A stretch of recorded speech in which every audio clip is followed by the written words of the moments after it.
3 dimensional geometry class 2. Previous ಕ್ಲಾಸಲ್ಲಿ direction cosines of line ಮಾಡ್ಕೊಂಡಿದ್ವಿ. ಅಲ್ಲಿ ಏನು ಹೇಳಿದ್ವಿ ಅಂದರೆ ಡೈರೆಕ್ಷನ್ ಕೊಸೈನ್ಸ್ ಆಫ್ ಲೈನ್ನ plus R minus L plus R minus M plus R minus N ಅಂತ ಹೇಳಿದ್ವಿ. ಎಲ್ ಎಮ್ ಎನ್ನ ಸೇಮ್ ವೆಕ್ಟಾರ್ಸಲ್ಲಿ ಯಾವ ಥರ ಫೈಂಡ್ ಔಟ್ ಮಾಡ್ತೀವಲ್ಲ ಅದೇ ಐಡಿಯಾ ಯೂಸ್ ಮಾಡ್ಕೊಂಡು ಮಾಡ್ತಾಯಿದ್ವಿ. ಹೌದಾ? ಇಲ್ಲಿ ಯಾಕೆ ಪ್ಲಸ್ ಆರ್ ಮೈನಸ್ ಬರುತ್ತೆ ಅಂತಲೇ ಹೇಳಿದ್ವಿ. ಲೈನ್ ಅಂತ ಹೇಳಿದ್ರೆ ಎರಡೂ ಡೈರೆಕ್ಷನಲ್ಲಿ ಬರುತ್ತೆ. ಹೌದಾ? ವೆಕ್ಟಾರ್ ಅಂತ ಹೇಳಿದ್ರೆ ಒಂದೇ ಡೈರೆಕ್ಷನಲ್ಲಿ ಬರಿತಿದ್ವಿ, ಅದಕ್ಕೆ ಎಲ್ ಎಮ್ ಎನ್ ಅಷ್ಟೇ ಬರಿತಿದ್ವಿ. ಹೌದಾ? ಇಲ್ಲಿಗೆ ಎರಡೂ ಡೈರೆಕ್ಷನ್ ಬರೋ ಕಾರಣ ಪ್ಲಸ್ ಆರ್ ಮೈನಸ್ ಅಂತ ಬರಿತೀವಿ. ಮತ್ತು ಇಲ್ಲಿ ಇನ್ನೊಂದು ಏನು ಇಂಪಾರ್ಟೆಂಟ್ ಪಾಯಿಂಟ್ ಹೇಳಿದ್ವಿ ಅಂದರೆ ಎಕ್ಸಾಮಲ್ಲಿ ಕೇರ್ಫುಲ್ಲಾಗಿ ಮಾಡ್ಕೋಬೇಕು. ಡೈರೆಕ್ಷನ್ ಕೊಸೈನ್ಸ್ ಆಫ್ ವೆಕ್ಟಾರ್ ಅಂತ ಕೇಳಿದ್ವು ಅಂದರೆ ಎಲ್ ಎಮ್ ಎನ್ ಅಷ್ಟೇ ಬರಿಬೇಕು. ಡೈರೆಕ್ಷನ್ ಕೊಸೈನ್ಸ್ ಆಫ್ ಲೈನ್ ಅಂತ ಹೇಳಿದ್ರು ಅಂದರೆ ಪ್ಲಸ್ ಆರ್ ಮೈನಸ್ ಬರಿಬೇಕು. ಆಯ್ತಾ? ಅಲ್ಲಿ ಹಾಗೆ ಅಲ್ಲಿ ಕ್ವಶನ್ನ ಕೇರ್ಫುಲ್ಲಾಗಿ ಓದ್ಕೊಂಡ್ಬಿಟ್ಟು ಸಿಂಪ್ಲಿಫೈ ಮಾಡಬೇಕು. ನೆಕ್ಸ್ಟ್ ಹೇಳಿ ನೀವು direction cosines of line, direction cosines of line passing through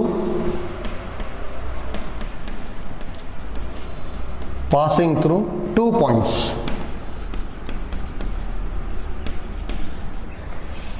ನೋಡಿ, ಇದನ್ನೇ ಯೂಸ್ ಮಾಡೋಂಥದ್ದು ಎಕ್ಸಾಮಿಗೆ 2 ಅಥವಾ 3 ಮಾರ್ಕ್ಸಿಗೆ ಕೇಳ್ಬೋದು.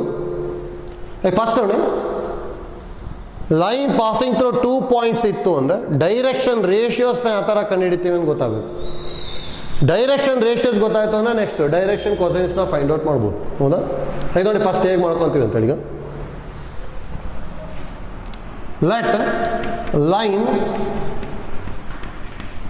passes through point A ಅಂತ ತಗೊಂತೀನಿ ಒಂದು x1 y1 z1 and point B ನ x2 y2 z ಬರೀಬೋದಲ್ಲ? ಹೌದಾ? ಅಂದರೆ ಈ ಥರ ಈಗ ಇರ್ಬೋದು ನೋಡಿ. ಕೋಆರ್ಡಿನೇಟ್ ಆಕ್ಸಿಸ್ ಬರ್ಕೊಂಡಿರ್ತೀವಿ. ಇದನ್ನ ಇದು ಎಕ್ಸ್ ಆಕ್ಸಿಸ್, ಇದು ವೈ ಆಕ್ಸಿಸ್, ಇದು ಝಡ್ ಆಕ್ಸಿಸ್. ಹೌದಾ? ಈ ಥರ ಈಗ ಒಂದು ಲೈನ್ ಇದೆ ಪಾಸಿಂಗ್ ಥ್ರೂ 2 ಪಾಯಿಂಟ್ಸ್. ಒಂದು ಎ ಅಂದರೆ x1 y1 z1, ಬಿ ಅಂತ ಹೇಳಿದ್ರೆ x2 y2 z. ಹೌದಾ? ನಾವು ವೆಕ್ಟಾರ್ಸಲ್ಲಿ ಕಲ್ತಿರೋದು ಗೊತ್ತಿರ್ಬೇಕು ನಮಗೆ. ವೆಕ್ಟಾರ್ಸಲ್ಲಿ ಪೊಸಿಷನ್ ವೆಕ್ಟರ್ನ ಬರೆಯೋದು ಕಲ್ತಿರ್ತೀವಿ. ಹೌದಾ? ಒಂದು ಒ ಬಿ ವೆಕ್ಟರ್ ಮತ್ತು ಇನ್ನೊಂದು ಒ ಎ ವೆಕ್ಟರ್ ಬರಿಬೋದಲ್ಲ? ಹೌದಾ? ಅದು ನೋಡಿ, ನಾವು position vector of A is equal to O A vector. O A vector ಅಂದರೆ ಹೇಗೆ ಬರಿಬೋದು? x1 i plus y1 j plus z1 k ಬರಿಬೋದು. Next position vector of B is equal to O B vector. O B vector ಅಂದರೆ x2 i plus y2 j plus z2 k. ಹೌದಾ? Next ನೋಡಿ, ನಾವು A B vector ಬರೆಯೋದು ಗೊತ್ತಿದೆ ನಮಗೆ. ಇದನ್ನು ವೆಕ್ಟರ್ಸಲ್ಲಿ ಬರಿತಾ ಇದ್ವಿ. ಯಾವಾಗ ನಾವು ಎ ಬಿ ವೆಕ್ಟರ್ ಅಂತ ಏನು ಬರೀತೀವಿ? Position vector of terminal point minus position vector of initial point ಬರಿತಾ ಇದ್ವಿ. ಹೌದಾ? ಅಂದರೆ position vector of terminal point ಅಂದರೆ O B vector minus position vector of initial point ಅಂದರೆ ಒ ಎ ವೆಕ್ಟರ್. ಹೌದಾ? O B vector minus O A vector, that implies A B vector is equal to, ನೋಡಿ O B vector ಅಂದರೆ ಇಲ್ಲಿದೆ x2 i plus y2 j plus z2 k minus O A vector ಅಂದರೆ minus x1 i minus y1 j minus z1 k ಬರಿಬೋದಲ್ಲ? ಯಾಕಂದರೆ minus O A ಇದೆ, ಮೈನಸ್ಸಿಂದ ಇದಕ್ಕೆ multiply ಮಾಡ್ಕೋಬೇಕು. ಇದು ನೋಡಿ, ಐ ಜೆ ಕೆನ ಕಾಮನ್ ತೊಗೊಂಡ್ವಿ ಅಂದರೆ x2 minus x1 into i plus y2 minus y1 into j plus z2 minus z1 into K ಬರಿಬೋದಲ್ಲ? ಹೌದು ನೋಡಿ, ಇದು ಎ ಬಿ ವೆಕ್ಟರ್ ಆಯಿತು. ನಮಗೆ ಇಂಪಾರ್ಟೆಂಟು ವೆಕ್ಟರ್ಸಲ್ಲಿ ಇನ್ನೊಂದು ಏನು ಕಲ್ತಿದ್ವಿ ಅಂದರೆ direction ratios of A B vector ಬರಿಬೋದು. Direction ratios are the coefficient of I J and K ಅಂತ ಹೇಳಿದ್ವಿ. ಹೌದಾ? ಅದರಲ್ಲಿ ಏನು ಬರೀತೀವಿ ಅಂದರೆ that implies direction ratios of A B vector is equal to ಇದೇ ಏನಾಗಿರುತ್ತೆ ಅಂದರೆ ಡೈರೆಕ್ಷನ್ ರೇಷಿಯೋಸ್ ಆಫ್ ಲೈನು ಆಗಿರುತ್ತೆ. ಹೌದಾ? ಆರ್ ಒಂದಿದು ಎ ಅಂತ ತೊಗೊತೀನಿ ನಾನು, that is equal to x2 minus x1. B ಅಂದರೆ y2 ಮೈನಸ್ y1 ಸಿ ಅಂತ ಹೇಳಿದ z2 ಮೈನಸ್ z1 ಹೌದಾ. ಅದು ನೋಡಿ ಡೈರೆಕ್ಟಾಗಿ ಈ ಫಾರ್ಮುಲಾ ಗೊತ್ತಿರಬೇಕು. ಈ ಫಾರ್ಮುಲಾನ ಯೂಸ್ ಮಾಡ್ಕೊಂಬಿಟ್ಟು ಸಿಂಪ್ಲಿಫೈ ಮಾಡ್ತೀವಿ ಹೌದಾ. ಯಾಕಂದರೆ ಈ ಡಿರೈವೇಷನ್ ಏನು ನಿಮಗೆ ಎಕ್ಸಾಮಲ್ಲಿ ಏನು ಕೇಳಲ್ಲ. ಎರಡು ಲೈನ್ ಎರಡು ಪಾಯಿಂಟ್ ಕೊಟ್ಟಿದ್ರು ಅಂದರೆ ಡೈರೆಕ್ಟಾಗಿ ನಾವು ಡೈರೆಕ್ಷನ್ ರೇಷಿಯೋಸ್ನ ಬರಿಬೋದು ಹೌದಾ. ಯಾವ ಥರ ಬರಿತೀವಿ, x2 minus x1, y2 minus y1 ಮತ್ತು ಇನ್ನೊಂದು z2 ಮೈನಸ್ z1 ಮಾಡ್ಕೊಂಬಿಟ್ವಿ ಅಂದರೆ ಡೈರೆಕ್ಷನ್ ರೇಷಿಯೋಸ್ ಬರುತ್ತೆ ಹೌದಾ. ನೋಡಿ ಪ್ರೀವಿಯಸ್ ಕ್ಲಾಸಲ್ಲಿ ನಾವು ಡೈರೆಕ್ಷನ್ ರೇಷಿಯೋಸ್ ಕೊಟ್ಟಿದ್ದು ಅಂದರೆ ಡೈರೆಕ್ಷನ್ ಕೊಸೈನ್ಸ್ನ ಬರಿತಾ ಇದ್ವಿ. ಯಾವ ಥರ ಬರಿತಾ ಇದ್ವಿ ಅಂದರೆ ಫಸ್ಟಿಗೆ ಏನು ಕಂಡು ಹಿಡಿತಿದ್ವಿ ನಾವು lambda is equal to root of A square plus B square plus C square ಮಾಡ್ತಾ ಇದ್ವಿ. ಅಂದರೆ root of A square plus B square plus C square ಅಂದರೆ x2 minus x1 whole square plus y2 minus y1 whole square plus z2 minus z1 whole square ಹೌದಾ. ಇದು lambda ಆಯಿತು. Next ಏನು ಗೊತ್ತಿರೋದು ನಮಗೆ, ನಾವು direction cosines of line are L is equal to plus or minus A by lambda, M is equal to plus or minus B by lambda and N is equal to plus or minus C by lambda ಹೌದಾ. ಅಂದರೆ ನಮಗೆ A ಗೊತ್ತಿದೆ, B ಗೊತ್ತಿದೆ, C ಗೊತ್ತಿದೆ ಮತ್ತು lambda value ಗೊತ್ತಿದೆ ತಾನೆ. ಈ ಫಾರ್ಮುಲಾ ಸಬ್ಸ್ಟಿಟ್ಯೂಟ್ ಮಾಡ್ಕೊಂಬಿಟ್ಟೆ ಅಂದರೆ ಡೈರೆಕ್ಷನ್ ಕೊಸೈನ್ಸ್ ಆಫ್ ಲೈನ್ ಬಂದ್ಬಿಡುತ್ತೆ ಹೌದಾ. ಅಂದರೆ ಪ್ಲಸ್ ಆರ್ ಮೈನಸ್ ಬರೀಲೇಬೇಕು, ಅದು ಇಂಪಾರ್ಟೆಂಟ್ ಆಯ್ತಲ್ಲ. ಇಲ್ಲಿ ನೋಡಿ ಡೈರೆಕ್ಷನ್ ರೇಷಿಯೋಸ್ ಕೊಟ್ಟು ಡೈರೆಕ್ಷನ್ ಕೊಸೈನ್ಸ್ ಕಂಡು ಹಿಡಿಯೋದು ಪ್ರೀವಿಯಸ್ ಕ್ಲಾಸಲ್ಲಿ ಮಾಡ್ಕೊಂಡಿದ್ವಿ. ಈ ಕ್ಲಾಸಲ್ಲಿ ಎರಡು ಪಾಯಿಂಟ್ ಕೊಟ್ಟಿರ್ತಾರೆ ಅಷ್ಟೇ. ಎರಡು ಪಾಯಿಂಟ್ನ ಯೂಸ್ ಮಾಡಿಕೊಂಡು ಡೈರೆಕ್ಷನ್ ರೇಷಿಯೋಸ್ನ ಫೈಂಡ್ ಔಟ್ ಮಾಡ್ತೀವಿ. ನೆಕ್ಸ್ಟ್ ಅದನ್ನು ಯೂಸ್ ಮಾಡ್ಕೊಂಡು ಡೈರೆಕ್ಷನ್ ಕೊಸೈನ್ಸ್ ಮಾಡ್ತೀವಿ ಅಷ್ಟೇ ಆಯ್ತಾರೆ. ಇಲ್ಲಿ ಹಾಗೆ ಐಡಿಯಾ ಗೊತ್ತಿರಬೇಕು. ನೆಕ್ಸ್ಟು ಪ್ರಾನ್ಸ್ ತೊಗೊಳ್ಳಿ. ನೋಡಿ ಈ ಥರದ ಪ್ರಾನ್ಸ್ ಎಕ್ಸಾಮ್ಗೆ 2 ಅಥವಾ 3 ಮಾರ್ಕ್ಸಿಗೆ ಕೇಳ್ತಾ ಇದ್ದಾರೆ. ಪ್ರಾನ್ಸ್ first one, find the direction cosines of the line, find the direction cosines of the line passing through the 2 points, ಅದರಲ್ಲಿ first one minus 2, 4, minus 5, minus 2, 4, minus 5 and 1, 2, 3 and 1, 2, 3 ನೋಡಿತಾ ತಗೊಂತೀವಿ. Let a is equal to minus 2, 4, minus 5 and b is equal to 1, 2, 3 ಹೌದಾ. ನೋಡಿ ಡೈರೆಕ್ಟಾಗಿ ಬರೀಬೋದಲ್ಲ ನಾವು. Direction ratios of a line A B are, first A ಬರ್ಕೊತೀನಿ, is equal to x2 minus x1 ಅಂದರೆ 1 minus of minus 2 ಅಂದರೆ 1 plus 2 ಆಗ್ಬಿಟ್ಟು 3 ಬರುತ್ತೆ a value. B is equal to y2 minus y1 ಅಂದರೆ 2 ಮೈನಸ್ 4 ಅಲ್ಲ ಅಂದರೆ ಮೈನಸ್ 2 ಬಂತು. C is equal to z2 minus z1 3 minus of minus 5 ಅಂದರೆ 3 plus 5 that is equal to 8 ಬರುತ್ತೆ ಹೌದಾ. ಡೈರೆಕ್ಷನ್ ರೇಷಿಯೋಸ್ ಗೊತ್ತಾಯ್ತು. ನಾವು ಲ್ಯಾಂಬ್ಡಾ ಇಸ್ ಈಕ್ವಲ್ ಟು ಏನು ಬರೀತಾ ಇದ್ವಿ, root of A square plus B square plus C square ಅಂದರೆ root of A square ಅಂತ ಹೇಳಿದ್ರೆ 3 square plus minus 2 square plus 8 square ಅಂದರೆ ರೂಟ್ ಆಫ್ 9 ಪ್ಲಸ್ 4 ಪ್ಲಸ್ 64 ಬರ್ತದೆ. 64 ಪ್ಲಸ್ 4 ಅಂದರೆ 68, 68 ಪ್ಲಸ್ 9 ಅಂತ ಹೇಳಿದ್ರೆ 77 ಬರ್ತದೆ. ಇದು ಲ್ಯಾಂಬ್ಡಾ ವ್ಯಾಲ್ಯೂ ಆಯಿತು. ಜಸ್ಟ್ ಲ್ಯಾಂಬ್ಡಾ ಮತ್ತು ಎ ಬಿ ಸಿ ಗೊತ್ತಿದ್ರೆ ಡೈರೆಕ್ಷನ್ ಕೊಸೈನ್ಸ್ ಕಂಡುಹಿಡಿಬೋದಲ್ಲ. ಹಾಗಾದ್ರೆ ನಾವು direction cosines of line are first l is equal to plus R minus a by lambda ಅಂತ ತೊಗೊತೀವಿ. ಪ್ಲಸ್ ಆರ್ ಮೈನಸ್ ಎ ಅಂದರೆ 3 by root 77. M is equal to plus R minus b by lambda plus R minus b ಅಂತ ಹೇಳಿದ್ರೆ minus 2 by root 77 ಅಂದರೆ minus into plus R minus ಅಂದರೆ minus or plus ಆಗುತ್ತಲ್ಲ 2/√77 ಯಾಕಂದರೆ minus into plus ಅಂದರೆ minus, minus into minus ಅಂದರೆ plus. Next n is equal to plus R minus C by lambda. Plus R minus C ಅಂತ ಹೇಳಿದ್ರೆ value 8/√77 ಹೌದಾ. ನೋಡಿ ಇದನ್ನು ಯೂಸ್ ಮಾಡಿಕೊಂಡು ಡೈರೆಕ್ಷನ್ ಕೊಸೈನ್ಸ್ ಆಫ್ ಲೈನ್ನ ಯಾವಾಗಲೂ 2 ಸೆಟ್ಟಲ್ಲಿ ಬರೀಬೇಕು ಅಂತ ಹೇಳಿದ್ವಿ. ದೇರ್ಫೋರ್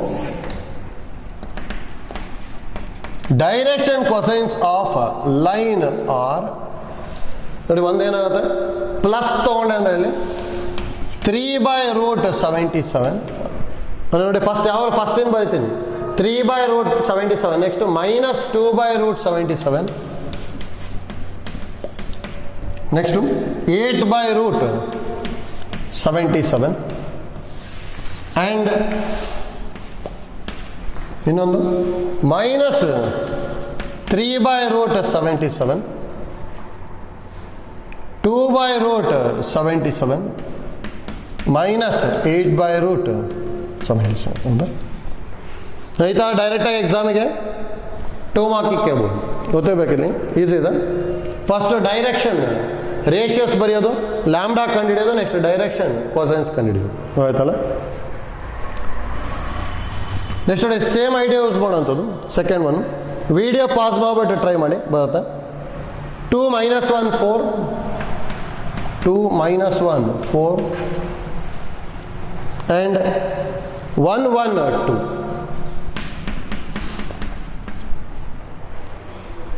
ವಿಡಿಯೋ ಪಾಸ್ ಮಾಡಿಬಿಟ್ಟು ಟ್ರೈ ಮಾಡ್ಬೋದು ಹೌದಾ.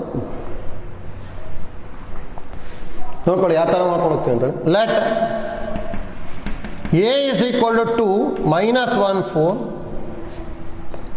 and B is equal to 1 1 2. Now direction ratios of line AB are A is equal to x2 minus x1 that is equal to 1 minus 2 and the minus 1. B is equal to y2 minus y1 that is equal to 1 minus of minus 1 and the 1 plus 1 that is equal to 2. C is equal to z2 minus z1 2 minus 4 that is equal to minus 2. Now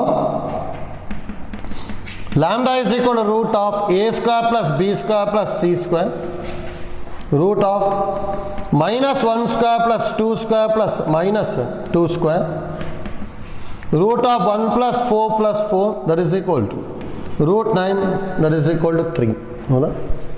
Next now direction cosines of line R, L is equal to plus or minus A by lambda and the plus or minus minus 1/3 that is equal to minus or plus 1/3. M is equal to plus or minus B by lambda that is equal to plus or minus 2/3. N is equal to plus or minus C by lambda that is equal to plus or minus minus 2/3. Minus or plus 2/3. Therefore direction cosines of line AB are 2 set ಬರಿಬೇಕಲ್ಲ, ಒಂದು minus 1/3 2/3 minus 2/3 and 1/3 minus 2/3 2/3 ಬರುತ್ತೆ ಹೌದಾ. ಆಯ್ತಲ್ಲ, easy ಇದೆ. Direction ರೇಷಿಯೋಸ್ನ find out ಮಾಡಿಕೊಂಡು lambda ಕಂಡು ಹಿಡ್ಕೊಂಡು next direction ಕೊಸೈನ್ಸ್ನ ಮಾಡಬೇಕು ಹೌದಾ. ನೆಕ್ಸ್ಟ್ ನೋಡಿ second problem. Show that the following points are collinear. Show that the following points are collinear. ಅದರಲ್ಲಿ first one 2, 3, minus 4 2, 3, minus 4 1 minus 2 3, 1 minus 2 3 and 3 8 minus 11, 3 8 minus 11 ಹೌದಾ. ನೋಡಿ ಇಲ್ಲಿ ಮೆಥಡ್ ಏನು ಮೆನ್ಷನ್ ಮಾಡಲ್ಲ ಎಕ್ಸಾಮಲ್ಲಿ. Actually show that the given 3 points are collinear ಅಂತೇಳಿ ವೆಕ್ಟರ್ಸಲ್ಲೂ ಮಾಡಿರ್ತೀವಿ. ವೆಕ್ಟರ್ಸಲ್ಲಿ ಯಾವ ಥರ ಮಾಡ್ಕೊಂಡಿರ್ತೀವಿ ಅಂದರೆ ಇದನ್ನ ಎ ಬಿ ಸಿ ಅಂತ ತಗೊಂಡು ಎ ಬಿ ವೆಕ್ಟರ್ ಮತ್ತು B C vector find out ಮಾಡ್ತೀವಿ. A B vector is equal some constant into B C vector ಅಂತ ಪ್ರೂವ್ ಮಾಡಿದ್ವಿ ಅಂದರೆ ಗಿವನ್ 3 ಪಾಯಿಂಟ್ಸ್ ಆರ್ ಕೊಲಿನಿಯರ್ ಅಂತ ಮಾಡ್ಕೊಂಡಿರ್ತೀವಿ ಹೌದಾ. ನೋಡಿ ಅದು ವೆಕ್ಟರಲ್ಲಿ ಮಾಡ್ಕೊತೀವಿ. ಇಲ್ಲಾಂದರೆ ಯಾವ ಥರ ಮಾಡ್ಕೋಬೇಕು ಅಂದರೆ if direction cosines of A B and direction cosines of B C are same ಆಯಿತು ಅಂದರೆ A B C is a given line ಆಗಿಬಿಡುತ್ತೆ. ಅವಾಗ A B and C lies on a same line ಆಯಿತು. Therefore A B and C are collinear ಅಂತ ಹೇಳ್ತೀವಿ. ಅಂದರೆ ಈ ಥರ direction cosines of A B and direction cosines of B C are same ಆಗಬೇಕು ಹೌದಾ. ಅಂದರೆ ಎ ಬಿ ಮತ್ತು ಬಿ ಸಿದು ಡೈರೆಕ್ಷನ್ ಕೊಸೈನ್ಸ್ ಸೇಮ್ ಆಯಿತು ಅಂದರೆ ಅವಾಗ ಇದೇನಾಗ್ಬಿಡ್ತಿದ್ದು ಸ್ಟ್ರೇಟ್ ಲೈನ್ ಆಯಿತು. ಸ್ಟ್ರೇಟ್ ಲೈನ್ ಆಯಿತು ಅಂದರೆ A B and C are collinear ಆಗಿಬಿಡುತ್ತೆ ಹೌದಾ. ಏನಾದ್ರು direction cosines of A B ಮತ್ತು direction cosines of B C different ಬಂತು ಅಂದರೆ ಅವಾಗ ಕೊಲಿನಿಯರ್ ಆಗಲ್ಲ ಅದು ಹೌದಾ. ಯಾಕೆ ನೋಡಿ ಡೈರೆಕ್ಷನ್ ಕೊಸೈನ್ಸು ಯೂಸ್ ಮಾಡ್ಕೊಂಬಿಟ್ಟು ಮಾಡ್ಬೋದು, ಬಟ್ ಈ ಮೆಥಡ್ ಲೆಂತಿ ಆಗ್ತದೆ ಇದು. ಇಲ್ಲಿ ಒಂದು ಪ್ರಾಬ್ಲಮ್ ಈ ಥರ ಮಾಡ್ಕೊತೀವಿ ಅಷ್ಟೇ, ಯಾಕಂದರೆ ಐಡಿಯಾ ಗೊತ್ತಾಗಲಿ ಅಂತೇಳಿ ಈ ಥರ ಮಾಡ್ಕೊತೀವಿ ಅಷ್ಟೇ. ಇಲ್ಲಿ ಹೇಗೆ ನೋಡಿ ಫಸ್ಟ್ ಏನು ಮಾಡ್ಕೊತೀವಿ ಅಂದರೆ let A is equal to 2 3 minus 4, B is equal to 1 minus 2 3 and C is equal to 3 8 minus 11 ಹೌದಾ. ಫಸ್ಟಿಗೆ ಏನು ಮಾಡ್ಕೊತೀವಿ ನಾನು find direction cosines of line A B ಹೌದಾ. ಅದೇ ಫಸ್ಟಿಗೆ ಏನು ಕಂಡುಹಿಡಬೇಕು ನಾವು direction ratios of A B are a is equal to x2 minus x1. ನೋಡಿ ಎ ಬಿ ಮಾಡ್ಕೊತಾ ಇರೋದು ಹೌದಾ. ಎ ಬಿ ಇಲ್ಲಿದೆ x2 minus x1, 1 minus 2 that is equal to minus 1. b is equal to y2 minus y1, y2 minus y1, minus 2 minus 3 ಅಲ್ಲ, minus 2 minus 3 ಅಂದರೆ minus 5. c is equal to z2 minus z1, z2 minus z1, 3 minus of minus 4 ಅಂದರೆ 7 ಬಂತು ಹೌದಾ. Next ಈಗ ನಾವು lambda is equal to root of A square plus B square plus C square ಅಂದರೆ root of A square plus B square plus C square ಅಂದರೆ -1 square -5 square plus 7 square ಅಥವಾ 1 plus 25 plus 49 ಹೌದಾ. ಅಂದರೆ root 75 ಬರುತ್ತೆ ಹೌದಾ. Next ನೋಡಿ root 75ನ ಬೇಕಾದ್ರೆ ಹೇಗೆ ಬರಿಬೋದು, 25 3s ಬರ್ಕೊಂಡ್ವಿ ಅಂದರೆ 5√3 ಆಗುತ್ತೆ ಹೌದಾ. ನಾವು direction cosines of line A B are l is equal to plus R minus a by lambda. ಅಂದರೆ ಪ್ಲಸ್ ಆರ್ ಮೈನಸ್ ಎ ಅಂದರೆ -1/5√3 ಅಥವಾ ಮೈನಸ್ ಆರ್ ಪ್ಲಸ್ 1/5√3 ಬಂತು ಹೌದಾ. Next m is equal to plus R minus b by lambda. Plus R minus b ಅಂದರೆ -5/5√3, 5 get cancel, minus or plus 1/√3 ಬಂತು ಹೌದಾ. And n is equal to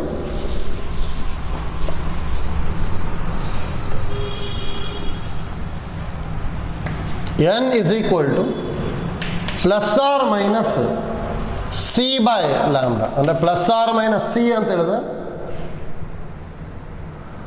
7 ಇದೆ, 7/√3 ಹೌದಾ. Therefore direction cosines of A B ಬರಿಬೋದಲ್ಲ. Therefore direction cosines of A B are ಒಂದು ಏನು ಬರೀಬೋದು, -1/5√3 -1/√3 7/√3 and 1/5√3 1/√3 -7/√3 ಇದು 1 ಅಂತ ತಗೊಂತೀನಿ. ನೆಕ್ಸ್ಟ್ ನೋಡಿ same type, find direction cosines of line B C ಮಾಡ್ಕೋಬೇಕು.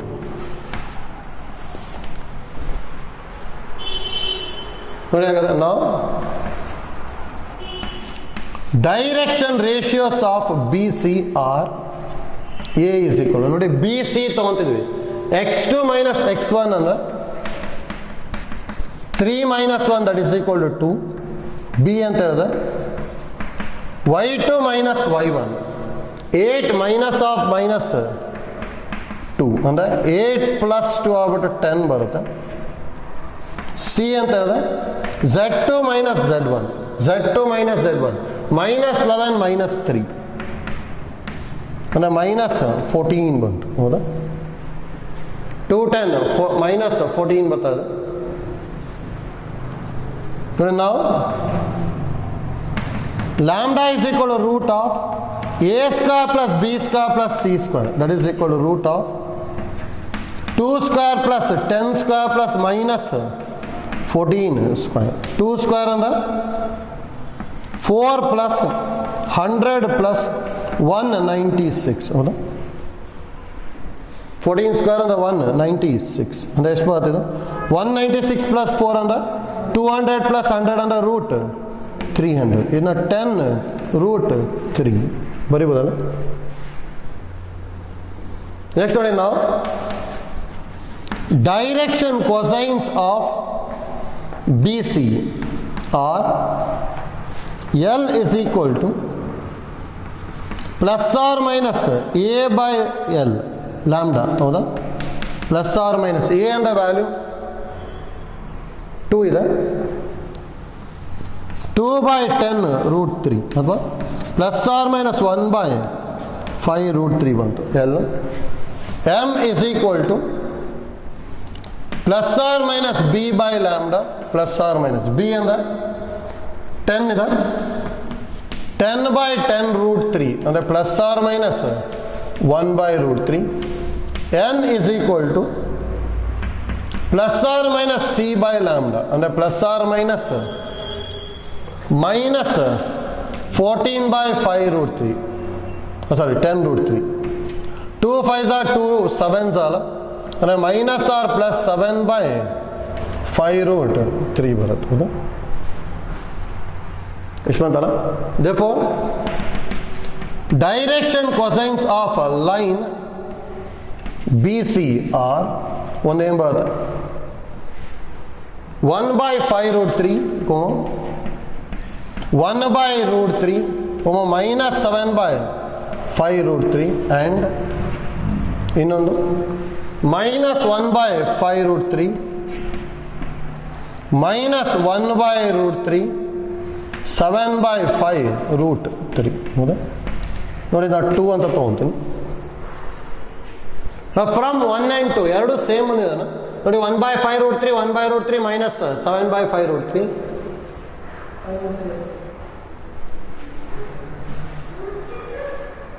ನೋಡಿ ಲ್ಯಾಂಬ್ಡಾ 5√3 ಅಲ್ಲ, ಇದು 5 ಆಗುತ್ತೆ.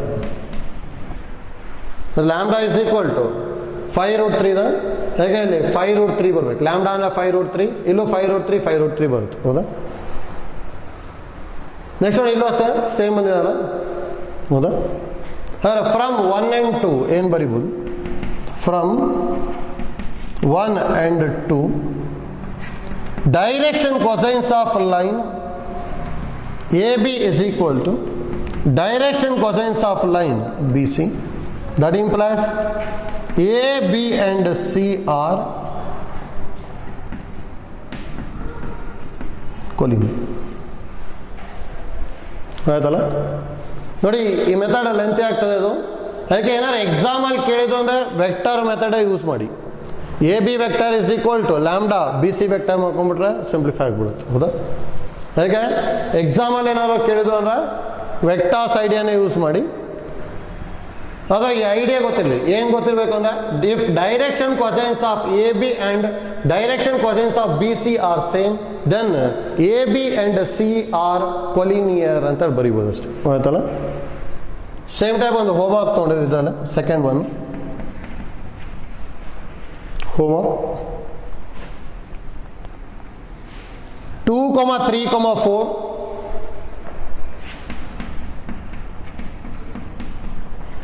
2,3,4 -1, -2,1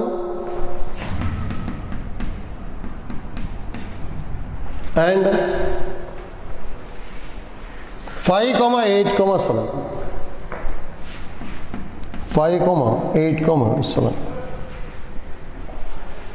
ಮಾಡ್ಬೋದಲ್ಲ?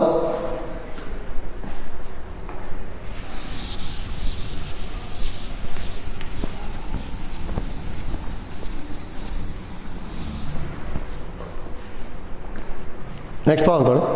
Third one. Find the direction cosines of the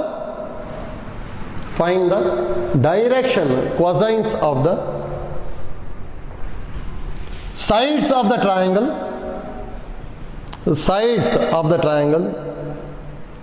whose vertices are 3, 5, -4, 3, 5, -4, -1, 1, 2 and -5, -5, -2.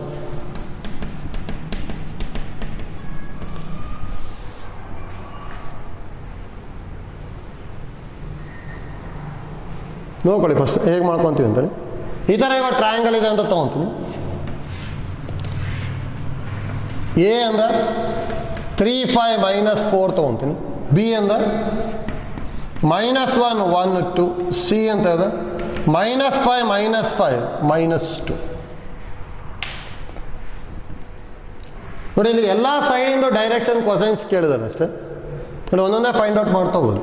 ಫಸ್ಟಿಗೆ to find direction cosines of A B. Same idea use ಮಾಡ್ಕೊಂಡು ಹೋಗ್ಬೇಕಷ್ಟೇ. ನಾವು direction ratios of A B are a is equal to x2 - x1. x2 - x1 ಅಂದರೆ -1, -3. ಹೇಗಾರ ಬರಿಬೋದು. 3 + 1 ಬರಿಬೋದು. ಒಂದೇ order follow ಮಾಡಿ ಅಷ್ಟೇ. ಇದು x1 y1 z1, ಇದು x2 y2 z2 ಅಂದ್ಕೊಂಡಿದ್ದೀವಿ ಅಷ್ಟೇ.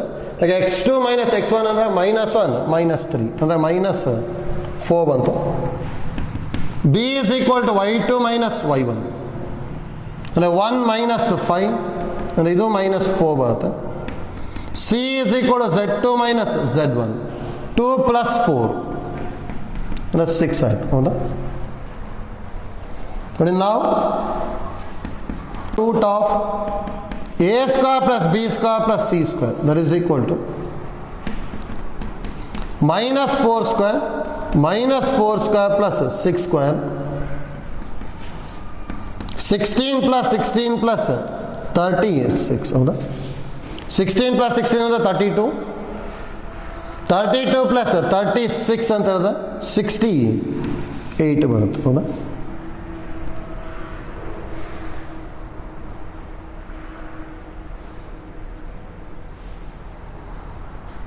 ನೋಡಿ ನೆಕ್ಸ್ಟ್ ಇದು ಬೇಕಾ 4 × ಬರ್ಕೊಂಡು ಬರಿಬೋದು. ಅದ ಇಷ್ಟೇ ಬರ್ಕೊಂಡಿದ್ರೆ ಸಾಕು. ಅದು ಇನ್ನು ಹೇಗೆ ಬರಿಬೋದು ಅಂದರೆ 4 × 17 ಬರ್ತದಲ್ಲ ಅಂದರೆ 2√17 ಬರಿಬೋದಾ? ಇನ್ನು direction cosines of side A B are L is equal to plus or minus a by lambda plus or minus a and minus 4 by 2√17. ಅಥವಾ ಏನು ಬರುತ್ತೆ ಮೈನಸ್ ಆರ್ ಪ್ಲಸ್ 2 1 2 2 ಅಂದರೆ 2/√17 ಬಂತು. ಹೌದಾ? ಎಲ್ಲ ಆಯಿತು. ಸೇಮ್ ಟೈಪ್ ಎಮ್ ಮತ್ತು ಎನ್ ಫೈಂಡ್ ಔಟ್ ಮಾಡಬೇಕು.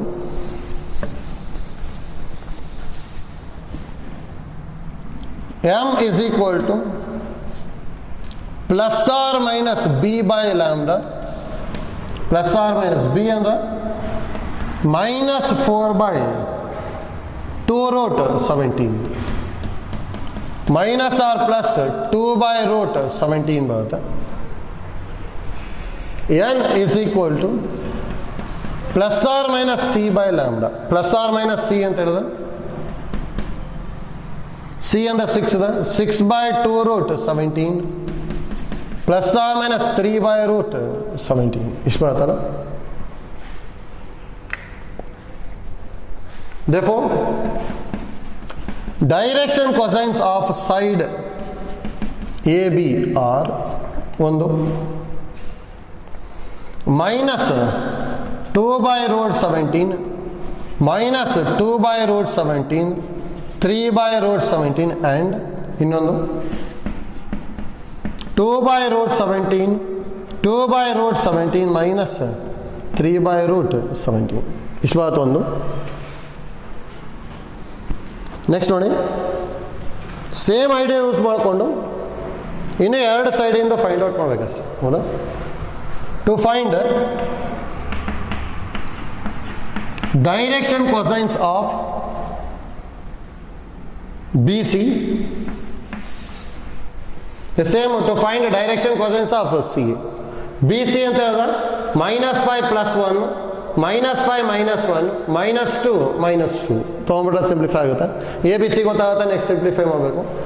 ಸಿ ಎ ಅಂತ ಹೇಳಿದ್ರೆ -5 -3 ಆದರೂ ತೊಗೋಬೋದು, 3 + 5 ಆದರೂ ತೊಗೋಬೋದು. ಯಾವ್ದಾದ್ರು ಒಂದು ಫಾಲೋ ಮಾಡ್ಕೊಂಡ್ರೆ ಆಯಿತು.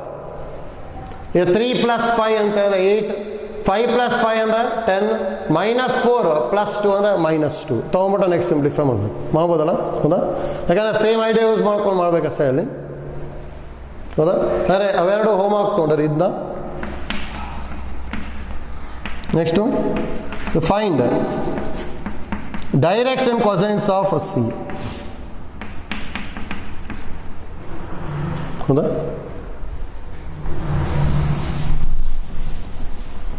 ಆಯ್ತಲ್ಲ?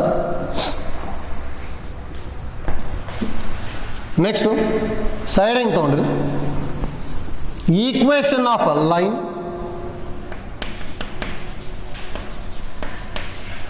ಈಕ್ವೇಷನ್ ಆಫ್ ಲೈನ್ ಫಸ್ಟ್ ನೋಡ್ಕೊಳ್ಳಿ. ಇಲ್ಲಿ ಆ್ಯಕ್ಚುಲಿ ನಾವು ಸ್ಟ್ರೇಟ್ ಲೈನ್ನ ಫಸ್ಟ್ ಪಿ ಯು ಸಿಯಲ್ಲಿ ಕಲ್ತಿದ್ದೀವಿ.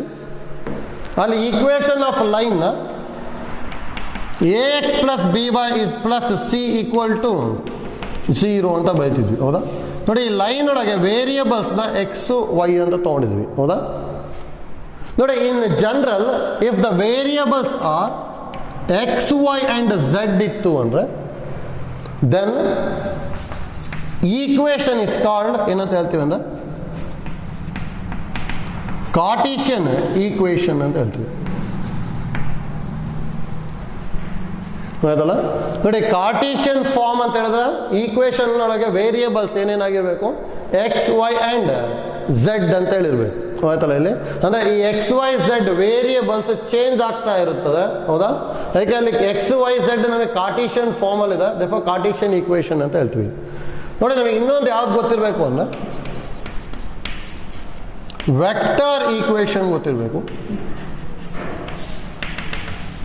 ನೋಡಿ, ವೆಕ್ಟರ್ ಈಕ್ವೇಷನ್ ಅಂದರೆ a equation of a line is set to be in vector form if the variable is r vector ಅಂತ ಹೇಳ್ತೀನಿ.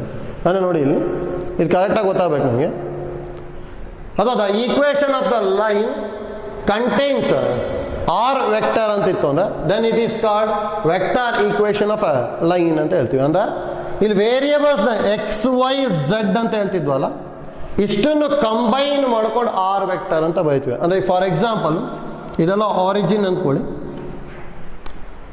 ಕಾರ್ಟೀಷಿಯನ್ ಫಾರ್ಮ್ ಕಂಡುಹಿಡಿಬೇಕು ಅಂದರೆ let locus be x y z ಅಂತ ತೊಗೊಂಡು ಸಿಂಪ್ಲಿಫೈ ಮಾಡ್ಕೋಬೋದು, ಹೌದಾ? ಅಂದರೆ ಅವಾಗ ಸಿಂಪ್ಲಿಫೈ ಮಾಡ್ಕೊಂಡು ಒಂದು ಜಾಮೆಟ್ರಿಕಲ್ ಕಂಡೀಷನ್ನ ಸಿಂಪ್ಲಿಫೈ ಮಾಡ್ತಿದ್ವಿ, ಅವಾಗ ಎಕ್ಸ್ ವೈ ಝೆಡ್ ಒಂದು ಈಕ್ವೇಷನ್ ಬರ್ತಾ ಇತ್ತು, ಹೌದಾ? ಅದೇ ನೋಡಿ, ಈಗ ವೆಕ್ಟರ್ ಫಾರ್ಮಲ್ಲಿ ಬರೀಬೇಕು ಅಂದರೆ ಪಿ ಆಫ್ ಎಕ್ಸ್ ಕಮ ವೈ ಕಮ Z be any point on the line ಅಂತ ಹೇಳ್ತೀವಿ. ಆ್ಯಂಡ್ ಒ ಪಿ ವೆಕ್ಟರ್ನ ಏನಂತ ತೊಗೊತೀವಿ ಅಂದರೆ ಆರ್ ವೆಕ್ಟರ್ ಅಂತ ಹೇಳ್ತೀವಿ, ಆಯ್ತಲ್ಲ? ಅವಾಗ ಆರ್ ವೆಕ್ಟರ್ನ ಆ್ಯಕ್ಚುಲಿ ಹೇಗೆ ಬರೀಬೋದು ನಾನು? X i plus y j plus z k. ನೋಡಿ ಇಲ್ಲಿ ಎಕ್ಸ್ ವೈ ಝೆಡ್ ವೇರಿಯೇಬಲ್ಸ್ ತಾನೇ ಅದು, ಹೌದಾ? ಆ ವೇರಿಯೇಬಲ್ಸ್ನ ವೆಕ್ಟರಲ್ಲಿ ಬರ್ಕೊಂಡಾಗ ನಮಗೇನು ಬರುತ್ತೆ? ಆರ್ ವೆಕ್ಟರ್ ಬರ್ತದೆ ಅಷ್ಟು, ಆಯ್ತಾ? ಅಲ್ಲಿ ಅದಕ್ಕೆ ವೆಕ್ಟರ್ ಈಕ್ವೇಷನ್ ಅಂತ ಹೇಳಿದ್ರೆ ಅದರೊಳಗೆ ಏನಿರಬೇಕು? ಆರ್ ವೆಕ್ಟರ್ ಇರಬೇಕು. ಅಂದರೆ ಫಾರ್ ಎಕ್ಸಾಂಪಲ್ ಏನಾದ್ರು ಒಂದು r vector is equal a vector plus lambda B vector ಈ ಫಾರ್ಮೆಟಲ್ಲಿ ಇತ್ತು ಅಂದರೆ ಇದನ್ನು ಏನಂತ ಹೇಳ್ಬೋದು ನಾವು? ಈಕ್ವೇಷನ್ ಇನ್ ವೆಕ್ಟರ್ ಫಾರ್ಮ್ ಅಂತ ಹೇಳ್ಬೋದು, ಆಯ್ತಾ? ಇಲ್ಲಿ ಅಂದರೆ ಎ ಬಿ ಎಲ್ಲ ಕಾನ್ಸ್ಟೆಂಟ್, ನಮಗೆ ಇದೊಂದು ವೇರಿಯೇಬಲ್ ಆಗಿರ್ತದೆ, ಆಯ್ತಲ್ಲ? ಈಗ ಅದು ಇಂಪಾರ್ಟೆಂಟು. ಇದರೊಳಗೆ ನೋಡಿ a x plus b y plus c, a constant, b constant, c constant, x and y ಏನು ನಮಗೆ ವೇರಿಯೇಬಲ್, ಹೌದಾ? ವೇರಿಯೇಬಲ್ ಅಲ್ಲಿ ಎಕ್ಸ್ ವೈ ಝೆಡ್ ಇತ್ತು ಅಂದರೆ ಕಾರ್ಟೀಷಿಯನ್ ಫಾರ್ಮು, ಆರ್ ವೆಕ್ಟರ್ ಇತ್ತು ಅಂದರೆ ಅದಕ್ಕೆ ಏನಂತ ಹೇಳ್ತೀವಿ ನಾವು? ವೆಕ್ಟರ್ ಫಾರ್ಮ್ ಅಂತ ಹೇಳ್ತೀವಿ ಅಷ್ಟೇ, ಹೌದಾ? ಅದಕ್ಕೆ ಐಡಿಯಾ ಗೊತ್ತಿರಬೇಕು, ಆಯ್ತಲ್ಲ? ನೆಕ್ಸ್ಟ್ ನೋಡಿ, ಈ ಡಿರೈವೇಷನ್ ಇಂಪಾರ್ಟೆಂಟು. ಎಕ್ಸಾಮಿಗೆ ಎಷ್ಟೊಂದು ಸಲ 5 ಮಾರ್ಕಿಗೆ ಕೇಳ್ತಾ ಇದ್ದಾರೆ ಡಿರೈವೇಷನು, ಪರ್ಫೆಕ್ಟಾಗಿ ಗೊತ್ತಿರಬೇಕು, ಈಸಿ ಇದೆ. Equation of line, equation of line passing through a point, passing through a point and parallel to a vector.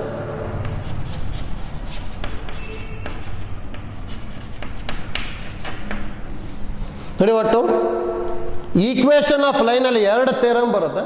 ಅದ್ರಲ್ಲಿ ಫಸ್ಟ್ ಥಿಯರಮ್ ಇದು ಗೊತ್ತಿರಬೇಕು. ಅಂದರೆ ನೋಡಿ, ಯಾವ ಥರ ಎಕ್ಸಾಮಿಗೆ ಕೇಳ್ತಾರೆ ಅಂದರೆ derive a equation of a line passing through a point and parallel to a vector in both vector and Cartesian form ಅಂತ ಕೇಳ್ತಾರೆ. ಅಂದರೆ ಇದರೊಳಗೆ ಡಿರೈವೇಷನಲ್ಲಿ 2 ಫಾರ್ಮ್ ಬರ್ತದೆ, ಒಂದು ವೆಕ್ಟರ್ ಫಾರ್ಮ್ ಮತ್ತು ಇನ್ನೊಂದು ಕಾರ್ಟೀಷಿಯನ್ ಫಾರ್ಮ್, ಹೌದಾ? ಅದಕ್ಕೆ ನೋಡಿ ಇಲ್ಲಿ ಯಾವ ಥರ ಬರ್ಕೊಂತ ಇರ್ತಾರೆ, ಡಯಾಗ್ರಾಮ್ ಈಸಿ ಇದೆ. 3 ಡೈಮೆನ್ಷನಲ್ಲಿ ತೊಗೋಬೇಕಲ್ಲ, ಇದನ್ನ ಹೇಗಾರು ಬರೀಬೋದು. ಇದನ್ನ ಎಕ್ಸ್ ಆಕ್ಸಿಸ್, ವೈ ಆಕ್ಸಿಸ್, ಇದನ್ನ ಝೆಡ್ ಆಕ್ಸಿಸ್, ಹೌದಾ? ಎಕ್ಸ್ ವೈ ಝೆಡ್ನ ಹೇಗಾರು ಬರ್ಕೋಬೋದು. ಇಲ್ಲಿ ಏನೇನು ಕಂಡೀಷನ್ ಕೊಟ್ಟಿರೋದು ನಮಗೆ? Line passing through A point and parallel to A vector ಅಂತ ಹೇಳಿದಾರೆ, ಹೌದಾ? ಒಂದು ಲೈನ್ನ ತೊಗೊತೀನಿ ಎಲ್ ಅಂತೇಳಿ, ಹೌದಾ? ನೋಡಿ, ಪಾಸಿಂಗ್ ಥ್ರೂ ಎ ಪಾಯಿಂಟ್ ಅಂತ ಹೇಳಿದ್ರೆ ತಾನೆ, ಆ ಪಾಯಿಂಟ್ನ ಎ ಅಂತ ತೊಗೊತೀನಿ, ಈ ಪಾಯಿಂಟ್ನ ಎ, ಹೌದಾ? ನೆಕ್ಸ್ಟ್ ಏನಂತ ಹೇಳೋದು? ಪ್ಯಾರಲಲ್ ಟು ಎ ವೆಕ್ಟರ್ ಅಂತ ಹೇಳಿದ್ದಾರೆ. ಈ ವೆಕ್ಟರಿಗೆ ಏನಾಗಿದೆ ನಮಗೆ ಇಲ್ಲಿ? ಪ್ಯಾರಲಲ್ ಇದೆ. ಇದನ್ನ ಬಿ ವೆಕ್ಟರ್ ಅಂತ ತೊಗೊತೀನಿ, ಹೌದಾ? ಅಂದರೆ ಇಲ್ಲಿ ಏನೇನು ತೊಗೊಂಡಿದ್ದೀನಿ ಬರ್ಕೊತೀನಿ ನೋಡಿ. ಲೆಟ್ ವೆಕ್ಟರ್ ಫಾರ್ಮಲ್ಲಿ ನೋಡಿ, ಇಲ್ಲಿ ಏನೇನು ತೊಗೊಂಡಿದ್ದೀವಿ ಅಂತ ಬರೀಬೇಕು. Let L be the line, L be the line passing through A, passing through A and parallel to B vector, ಹೌದಾ? ನೋಡ್ಕೊಳ್ಳಿ ನೆಕ್ಸ್ಟ್ ಹೇಗೆ ಮಾಡ್ಕೊತೀವಿ ಅಂತೇಳಿ.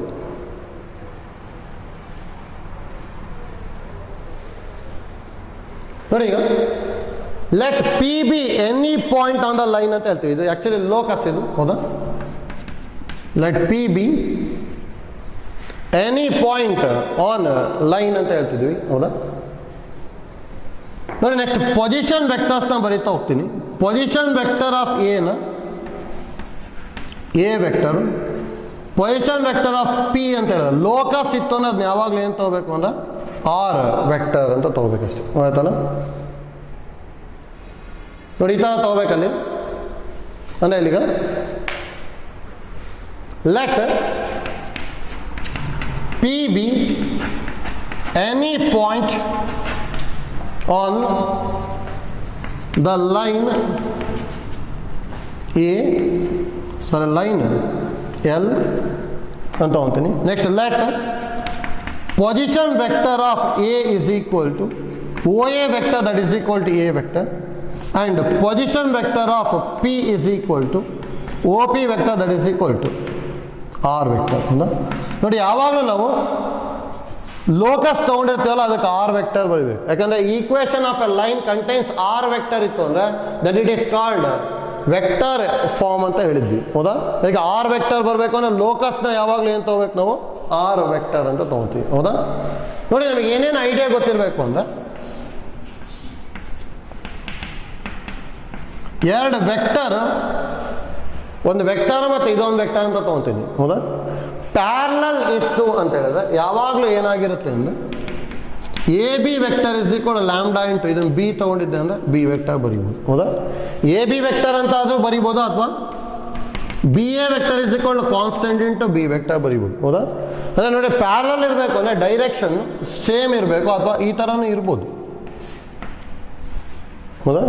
ಅಂದರೆ ಇದಕ್ಕೆ ಏನಂತ ಹೇಳ್ತೀವಿ ಅಂದರೆ ಆ್ಯಕ್ಚುಲಿ ಆ್ಯಂಟಿ ಪ್ಯಾರಲಲ್ ಅಂತ ಹೇಳ್ತೀವಿ. ಡೈರೆಕ್ಷನ್ ಏನಾದ್ರು ಆಪೋಸಿಟ್ ಇತ್ತು ಅಂದರೆ, ಹೌದಾ? ಅಂದರೆ ನಮಗೀಗ ಬಿ ವೆಕ್ಟರಿಂದು ಮತ್ತು ಈ ಲೈನಿಂದು ಡೈರೆಕ್ಷನ್ ಸೇಮ್ ಇರಬೇಕು ಅಂತ ಏನೂ ಇಲ್ಲ. ಯಾಕಂದರೆ ಲೈನಿಗೆ ಎರಡು ಡೈರೆಕ್ಷನ್ನು ಬರ್ತದೆ, ಹೌದಾ? ಯಾಕಂದ್ರೆ ನಾವು ಡೈರೆಕ್ಷನ್ ಕೊಸೈನ್ಸ್ ಬರಿಬೇಕಾದ್ರೆ ಪ್ಲಸ್ ಆರ್ ಮೈನಸ್ ಅಂತ ಬರಿತಿದ್ವಿ, ಹೌದಾ? ಆದರೆ ಇಲ್ಲಿ ಯಾವಾಗಲೂ ಯಾವ ಥರ ಬರಿಬೇಕು ಅಂತ ಹೇಳಿದ್ರೆ ನಾವು ನೋಡಿ ಆರ್ ವೆಕ್ಟರ್ ಪಾಸಿಟಿವ್ ಬರ್ಕೊಂಬಿಟ್ಟೆ ಅಂದರೆ ಈಸಿ ಆಗಿಬಿಡುತ್ತೆ. ಅದಕ್ಕೆ ನೋಡಿ ನಾವು A P vector is parallel to B vector ಅಂತ ಹೇಳ್ತೀವಿ. ನೋಡಿ ಆ್ಯಕ್ಚುಲಿ ಎ ಪಿ ಡೈರೆಕ್ಷನ್ ಈ ಥರ ಇದೆ ತಾನೆ, ಹೌದಾ? ಡೈರೆಕ್ಷನ್ ಅದೇ ಥರ ಇದೆ ಅಂತ ಅಲ್ಲ, ಅಲ್ಲಿ ಡೈರೆಕ್ಷನ್ ಹೇಗೆ ಬೇಕಾದ್ರೂ ಬರಿಬೋದು, ಒಂದು ಲೈನ್ ತಾನೇ ಅದು, ಹೌದಾ?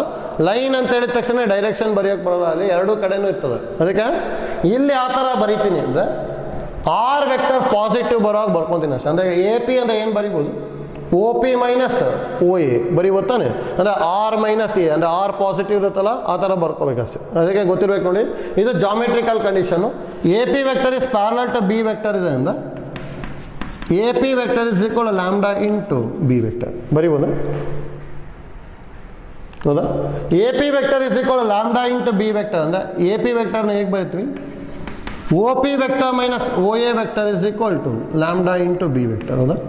ಒ ಪಿ ವೆಕ್ಟರ್ ಅಂದರೆ r vector minus O A vector ಅಂದರೆ minus A vector is equal to lambda B vector. Minus A vector ಈ ಕಡೆ ತೊಗೊಂಡ್ವಿ ಅಂದರೆ r vector is equal to A vector plus lambda B vector is the equation of a line.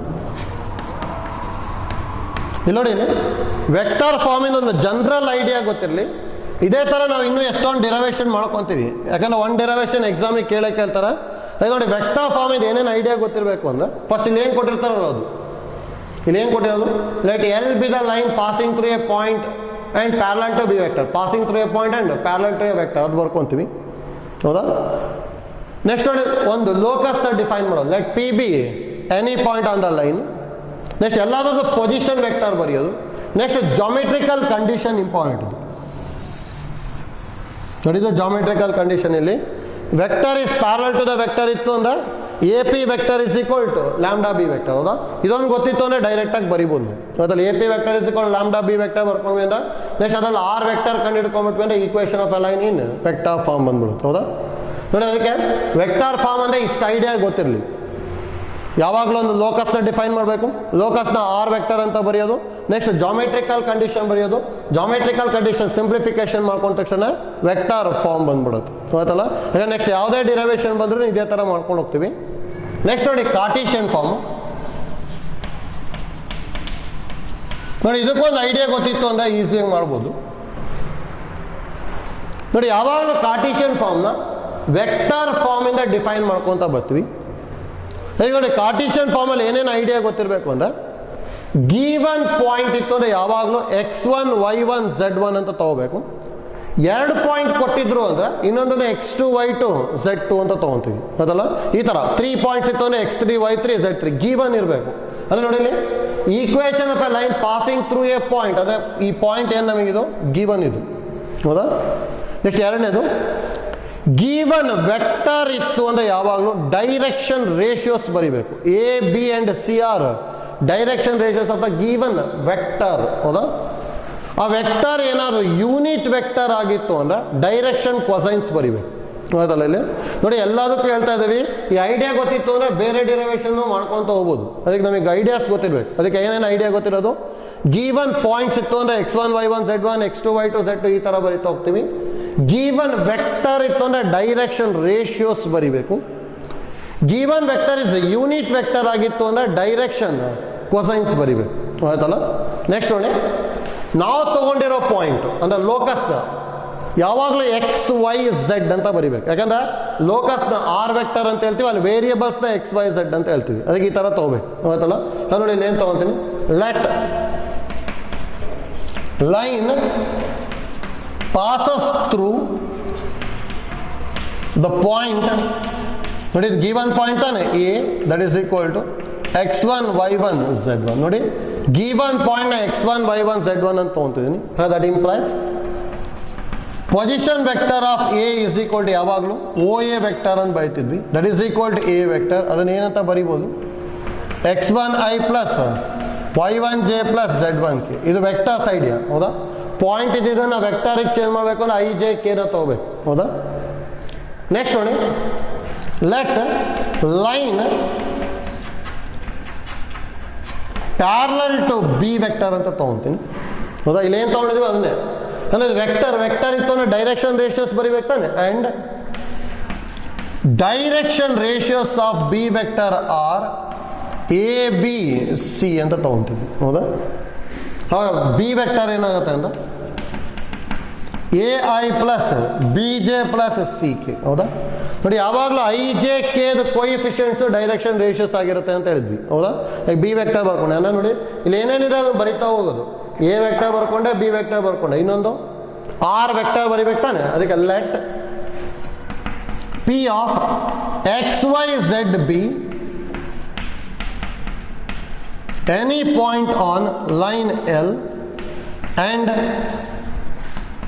position vector of P is equal to R vector, that is equal to xi plus yj plus zk. ಹೌದಾ. ನೋಡಿ ಎಲ್ಲ ಥಿಯರಮಿಗೂ same idea ಆಯ್ತಲ್ಲ. Next ನೋಡಿ, already ನಮಗೆ ಗೊತ್ತಿದೆ, we know that equation of line is ಏನು ಬಂದಿದೆ, r vector is equal to A vector plus lambda B vector.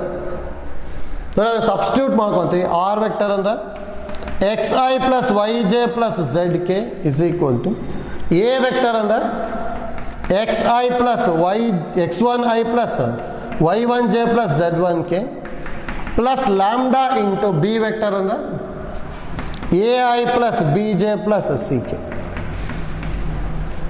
ಬರೀಬೋದಲ್ಲ. Next ನೋಡಿ, ಇದನ್ನು ಸಿಂಪ್ಲಿಫೈ ಮಾಡ್ತಾ ಹೋಗೋದು.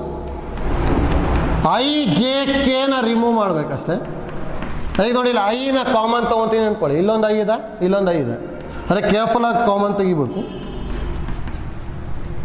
ನೋಡಿ, ಐ ಕಾಮನ್ ತೆಗಿತೀನಿ ಅಂದರೆ ಇದಂತೂ ಈಸಿಯಾಗಿ x1 ಬರಿಬೋದು ಪ್ಲಸ್ ಇಲ್ಲೇನು ಬರ್ಬೋದು. ಐ ಕಾಮನ್ ತೊಗೋತೀನಿ ಅಂದರೆ ಎ ಇದೆ, ಇಲ್ಲೊಂದು ಲ್ಯಾಂಬ್ಡಾ ಇದೆ, ಲ್ಯಾಂಬ್ಡಾ ಇಂಟು ಎ ಬರುತ್ತೆ, ಹೌದಾ. ಸೇಮ್ ಟೈಪ್ ಈಗ ಜೆ ಕಾಮನ್ ತೆಗಿತೀನಿ ಅಂದರೆ ಇಲ್ಲೇನು ಬರಿಬೋದು, y1 ಪ್ಲಸ್ ಇಲ್ಲಿ lambda into B into j ಬರುತ್ತೆ, ಹೌದಾ. ಪ್ಲಸ್ ಕೆ ಕಾಮನ್ ತೆಗಿತೀವಿ ಅಂದರೆ z1 plus lambda into C into k ಬರಿಬೋದಾ. ನೋಡಿ, ವೆಕ್ಟರ್ಸ್ ಅಲ್ಲಿ ಟೂ ವೆಕ್ಟರ್ಸ್ ಆರ್ ಸೇಮ್ ಅಂತ ಹೇಳಿದ್ರೆ ಐ ಜೆ ಕೆ ಕೋಯಿಫಿಷಿಯೆಂಟ್ಸ್ನ ಈಕ್ವೇಟ್ ಮಾಡ್ತಾ ಇದ್ವಿ ಅಂದ್ರೆ x is equal to x1 plus lambda A ಬರಿಬೋದಾ. ಆ ಥರ ಜೆ ಕೋಯಿಫಿಷಿಯೆಂಟ್ ಈಕ್ವೇಟ್ ಮಾಡಿದ್ವಿ ಅಂದ್ರೆ y is equal to y1 plus lambda a, z is equal to z1 plus lambda c, ಹೌದಾ. ಆದರೆ ನೋಡಿ, ಕಾರ್ಟಿಷಿಯನ್ ಫಾರ್ಮ್ ಅಂದರೆ ಎಕ್ಸ್ ವೈ ಝೆಡ್ ಅಲ್ಲಿ ಈಕ್ವೇಷನ್ ಇರಬೇಕು, ಹೌದಾ. ಆದರೆ ಎಕ್ಸ್ ವೈ ಝೆಡ್ ಅಲ್ಲಿ ಬರಬೇಕು ಅಂದರೆ ಇಷ್ಟರಲ್ಲೂ ಏನು ಕಾಮನ್ ಇದೆ, ಯಾವುದೋ ಒಂದು ವ್ಯಾಲ್ಯೂ ಕಾಮನ್ ಇರುತ್ತೆ. ಆ ಕಾಮನ್ ಇರೋ ವ್ಯಾಲ್ಯೂನ ಫೈಂಡ್ ಔಟ್ ಮಾಡಬೇಕು. ನೋಡಿ, ಇದರಲ್ಲೂ ಲ್ಯಾಂಬ್ಡಾ ಇದೆ, ಇದರಲ್ಲೂ ಲ್ಯಾಂಬ್ಡಾ ಇದೆ, ಇದರಲ್ಲೂ ಲ್ಯಾಂಬ್ಡಾ ಇದೆ. ಅದಕ್ಕೆ ಲ್ಯಾಂಬ್ಡಾನ ಫೈಂಡ್ ಔಟ್ ಮಾಡ್ತೀನಿ. ನೋಡಿ, x1 ಈ ಕಡೆ ತೊಗೊಂಡ್ರೆ x minus x1 is equal to lambda A, y minus y1 is equal to lambda, sorry B ಅಲ್ಲ, B, z minus z1 is equal to lambda C. ಯಾಕಂದರೆ ಲ್ಯಾಂಬ್ಡಾ ಏನು ಬರ್ಬೋದು, x minus x1 by A is equal to lambda, y minus y1 by B is equal to lambda, z minus z1 by C is equal to lambda. ಮೂರನ್ನು equate ಮಾಡಿದೆ ಅಂದರೆ ಇಲ್ಲಿ ಏನು ಬರುತ್ತೆ, x minus x1 by A is equal to lambda ಬಲ್ಲಿ ಇದನ್ನು ಬರೀಬೋದಲ್ಲ, y minus y1 by B is equal to z minus z1 by C. ಇದು equation of a line in Cartesian form. ಇದು ಅಂದರೆ x1 y1 z1 ಅನ್ನೋದು points ಆಗಿರುತ್ತೆ, A B C are direction ratios of a vector which is parallel to the line ಆಗಿರ್ತದೆ ಅಷ್ಟೇ. ಹೌದಾ? ಇದು ನೋಡಿ, ಇಷ್ಟು ಐಡಿಯಾ ಗೊತ್ತಿರಬೇಕು. ಈ ಡಿರೈವೇಷನ್ ಎಕ್ಸಾಮಿಗೆ 5 ಮಾರ್ಕಿಗೆ ಕೇಳ್ತಾ ಇದ್ದಾರೆ. ಎಷ್ಟೊಂದು ಸಲ ಕೇಳಿದ್ದಾರೆ, derive the equation of a line passing through A point and parallel to A vector in both vector and Cartesian form ಅಂತ ಹೇಳ್ತಾರೆ. ಹೌದಲ್ಲ? ಅಂದರೆ ವೆಕ್ಟರ್ ಫಾರ್ಮಲ್ಲೂ ಮಾಡಬೇಕು, ಕಾರ್ಟೀಷಿಯನ್ ಫಾರ್ಮಲ್ಲೂ ಮಾಡಬೇಕು. ಹೌದಲ್ಲ? ಅಂದರೆ ಡಯಾಗ್ರಾಮಲ್ಲಿ ಇಷ್ಟಿರಲೇಬೇಕು. ಒಂದು ಲೈನ್ ಇರಬೇಕು, passing to the point, parallel to the vector, ಮತ್ತು ಇನ್ನೊಂದು ಪಾಯಿಂಟ್ ಪಿ ಇರಬೇಕು. ಹೌದಾ? ನೋಡಿ, ಪಾಯಿಂಟ್ ಪಿನ ಎಲ್ಲಿ ಬೇಕಾದ್ರೂ ಬರ್ಕೋಬೋದು, ಆದರೆ ಇಲ್ಲಿ ಬರಿಬೇಕಾದ್ರೆ ಕೇರ್ಫುಲ್ಲಾಗಿ ಬರಿಬೇಕು. ಯಾವಾಗಲೂ ಆರ್ ವೆಕ್ಟರ್ ಪಾಸಿಟಿವ್ ಬರೋವಾಗ ಬರಿಬೇಕು. ನೋಡಿ ಇಲ್ಲಿ ಮತ್ತು ಪಿ ಎ ವೆಕ್ಟರ್ ಅಂತ ಬರೆದ್ಬಿಟ್ವಿ ಅಂದರೆ ಅದು O A minus O P ಆಗಿಬಿಡುತ್ತೆ, ಇಲ್ಲೆಲ್ಲ ಮೈನಸ್ ಬಂದ್ಬಿಡುತ್ತೆ ಅಷ್ಟೇ. ಹೌದಾ? ಹೇಗೆ ನಮಗೆ ಆರ್ ಪಾಸಿಟಿವ್ ಬರೋವಾಗ ಬರ್ಕೊಳ್ಳಿ, ಅವಾಗ ಈಸಿ ಆಗುತ್ತೆ. ಹೇಗೆ r vector is equal a vector plus lambda B vector is the equation of line ಆಯಿತು. ಹೌದಾ? ಹೇಗೆ ಇಂಪಾರ್ಟೆಂಟ್ ನಮಗೆ ಗೊತ್ತಿರಬೇಕು. ಹಾಗೆ ನೋಡಿ, ಡಿರೈವೇಷನ್ ಅಂತೂ ಪ್ರಿಂಟೆಡ್ ನೋಟ್ಸಲ್ಲಿ ಕೊಟ್ಟಿದ್ದಾರೆ ಡೈರೆಕ್ಟಾಗಿ. ಈಗ ನೋಟ್ಸಲ್ಲಿ ನಮಗೆ ಇಷ್ಟಂತೂ ಇರಲೇಬೇಕು. ನೆಕ್ಸ್ಟ್ ಪ್ರಾಬ್ಲಮ್ಸ್ ಮಾಡೋದಕ್ಕೆ ಯೂಸ್ ಮಾಡ್ಕೊತೀವಿ. ಅದಕ್ಕೆ note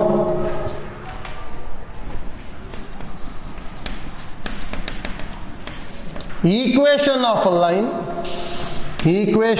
a line passing through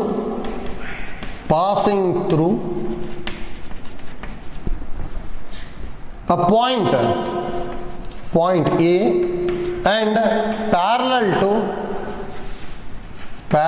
to B vector.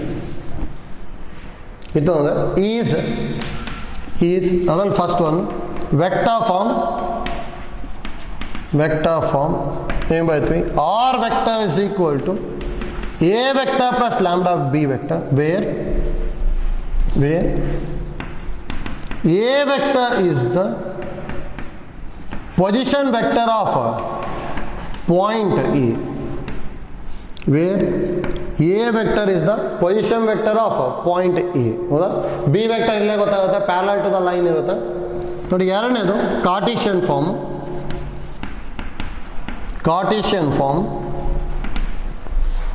ಏನು ಬರೀತಿದ್ವಿ, x minus x1 by A is equal to y minus y1 by B is equal to z minus z1 by C, where a is equal to x1 y1 z1 and a b c are direction ratios of b vector. ಹೌದಾ? ನೋಡಿ, important ನಮಗೆ ಇಷ್ಟು ಗೊತ್ತಿರಬೇಕು. ನೋಡಿ, ಇಲ್ಲಿ problem simplify ಮಾಡ್ಕೋಬೇಕಾದ್ರೆ ಇದಲ್ಲೇ ಏನೇನು idea ಗೊತ್ತಿರಬೇಕು ಅಂತೇಳಿ ಡೈರೆಕ್ಟಾಗಿ ಪಾಯಿಂಟ್ ಕೊಟ್ಬಿಟ್ಟು find the equation of a line passing to the point and parallel to the vector ಅಂತೇಳಿ 3 ಮಾರ್ಕ್ಸಿಗೆ ಕೇಳ್ತಾ ಇದ್ದಾರೆ. ಅಂದರೆ ಪಾಯಿಂಟ್ ಕೊಟ್ಟಿದ್ರು ಅಂದ್ಕೊಳ್ಳಿ, ಫಾರ್ ಎಕ್ಸಾಂಪಲ್ ಏನ ಅಂದರೆ 1 2 3 ಅಂತ ಕೊಟ್ಟಿದ್ರು ಅಂದ್ರೆ ಇದನ್ನು x1 y1 z1 ಅಂತ ತೊಗೊಳೋದು.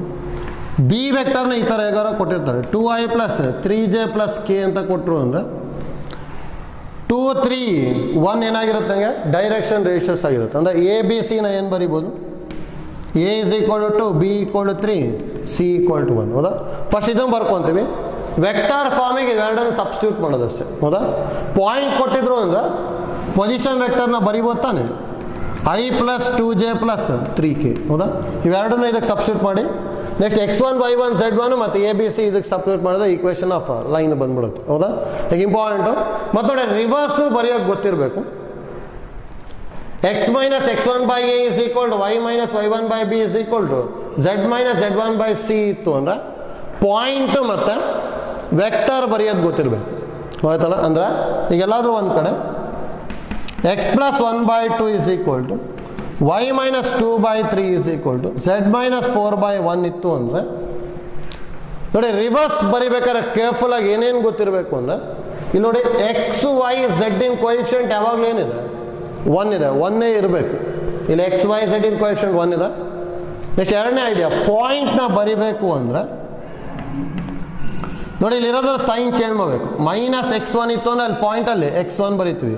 1 ಇದೆ ಅಂದರೆ ಇಲ್ಲಿ -1, -2 ಇದೆ ಅಂದರೆ 2, -4 ಇದೆ ಅಂದರೆ 4. ಇದೇನಾಗಿರುತ್ತೆ ಅಂದರೆ point lie on the line ಇದು. Next direction ratios of B vector are ಏನು ಬರೀಬೋದು? 2, 3, 1. ಡಿನಾಮಿನೇಟರ್ ಏನಿರುತ್ತೆ ಅದನ್ನು ಬರ್ಕೊಂಡ್ಬಿಡೋದು. ಗೊತ್ತಾಗಲಿ ಇದು ನೋಡಿ, ಎರಡೂ ಐಡಿಯಾನೂ ಗೊತ್ತಿರಬೇಕು. ಅಂದರೆ ಲೈನ್ ಕೊಟ್ಟಿದ್ರು ಅಂದರೆ ಡೈರೆಕ್ಷನ್ ರೇಷಿಯೋಸು ಮತ್ತು ಪಾಯಿಂಟ್ ಬರೆಯೋದು ಗೊತ್ತಿರಬೇಕು. ಪಾಯಿಂಟು ಮತ್ತು ಡೈರೆಕ್ಷನ್ ರೇಷಿಯೋಸ್ ಕೊಟ್ಟಿದ್ರು ಅಂದರೆ ಈಕ್ವೇಷನ್ ಆಫ್ ಲೈನ್ ಬರೆಯೋದು ಗೊತ್ತಿರಬೇಕು. ಎರಡೂ ಟೈಪ್ನು ನಾವು ನೆಕ್ಸ್ಟು ಪ್ರಾಬ್ಲಮ್ಸಲ್ಲಿ ಯೂಸ್ ಮಾಡ್ಕೊತೀವಿ. ಆಯ್ತಲ್ಲ ನೋಡಿ, ಇದೊಂದು ಥಿಯರಮ್ ನಾವು ಪ್ರಾಕ್ಟೀಸ್ ಮಾಡ್ಕೊಂಡಿರಿ. ನೆಕ್ಸ್ಟ್ ಕ್ಲಾಸಲ್ಲಿ ಇನ್ನೊಂದು ಥಿಯರಮ್ ಮಾಡ್ಕೊಂಬಿಟ್ಟು ಪ್ರಾಬ್ಲಮ್ಸ್ ಮಾಡ್ಕೊಂಡು ಹೋಗ್ತೀವಿ. ಮತ್ತು ಎರಡೂ ಥಿಯರಮ್ ಇಂಪಾರ್ಟೆಂಟು. ಎಕ್ಸಾಮಿಗೆ ಎಷ್ಟೊಂದು ಸಲ 5 ಮಾರ್ಕ್ಸಿಗೆ ಕೇಳ್ತಾ ಇದ್ದಾರೆ. ಆಯ್ತಲ್ಲ, ಥ್ಯಾಂಕ್ ಯು.